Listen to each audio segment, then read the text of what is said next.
అందరికీ జైపీ.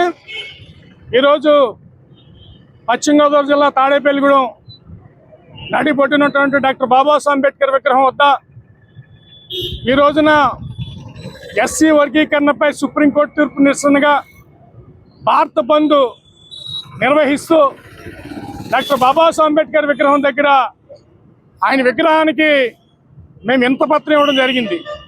దాంట్లో సారాంశం ఏంటంటే, ఈ దేశంలో అస్పృశ్యులు అంటరాని వారు ఉన్నటువంటి ఈ కులాల కోసం భారత రాజ్యాంగంలో ఎన్నో హక్కులు కల్పించి వారు హక్కులు అనుభవిస్తూ ఈ దేశంలో ఉన్నత స్థితికి వెళ్ళే క్రమంలో కొన్ని దుష్ట శక్తులు, కొన్ని రాజకీయ పార్టీ నాయకులు కుట్ర పన్ని ఎస్సీలు ఐక్యంగా ఉంటే రాజ్యాధికారం వస్తుంది, వీళ్ళ మధ్య చిచ్చు పెట్టాలని దురుద్దేశంలో ఎస్సీ వర్గీకరణని తెర మీద తీసుకొచ్చి గత 30 సంవత్సరాలుగా ఎస్సీల మీద వైషమ్యాలు సృష్టిస్తూ ఉన్నాయి ఈ రాజకీయ పార్టీలు. ఇది కుట్ర ఏంటంటే, ఏదో రకంగా ఎస్సీలు అభివృద్ధి చెందితే మనకి ఇబ్బంది అవుతుంది, వీళ్ళు ఎనగొట్టాలి, విభజించి పాలించాలి, వీళ్ళ వైషమ్యాలు చేయించి వీళ్ళ కుట్ర చేసి రేపొద్దున్న రిజర్వేషన్లు తీసేయాలని కుట్రలో భాగంగానే ఎస్సీ వర్గీకరణ. ఈ యొక్క ఎస్సీ వర్గీకరణ ధర్మాసనం సుప్రీంకోర్టు 2005లో ఎస్సీలను విభజించడం రాజ్యాంగ విరుద్ధం తీర్పు చెప్పింది. అదే సుప్రీంకోర్టు మన ఆగస్టు 1వ తారీఖున ఎస్సీ వర్గీకరణ రాష్ట్రాల్లో చేసుకోవచ్చు అని చెప్పింది. అంటే ఆర్టికల్ 341కి వ్యతిరేకం, ఆర్టికల్ 341 ఎదిరికించి వర్గీకరణ చేయటం రాజ్యాంగ విరుద్ధం.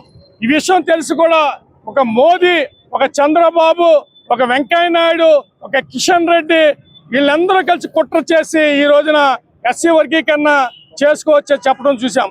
అయితే దీని కుట్రలో భాగంగానే మాదిగ సోదరులు కూడా ఒకటి గుర్తించుకోవాల్సిన అవసరం ఉంది.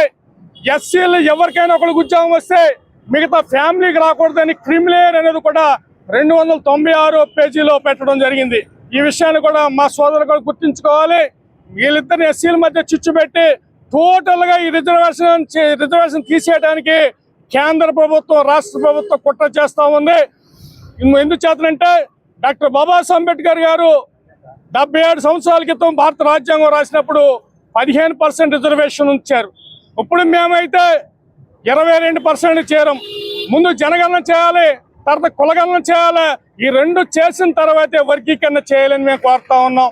ఈ రోజున రాష్ట్ర ప్రాతిపదికన ఆంధ్రప్రదేశ్లో సుమారు మాలలో 50 లక్షల మంది ఉన్నాం. మేము జనాభా ప్రాతిపదికన అయితే నిజంగా మీరు వర్గీకరణ చేయదలుచుకుంటే చంద్రబాబు గారు 15%లో మాకు 10% ఇవ్వాలని ఈ ముఖ్యమంత్రి గారిని డిమాండ్ చేస్తా ఉన్నాం. ఎందుచేతంటే మేము ఎక్కువ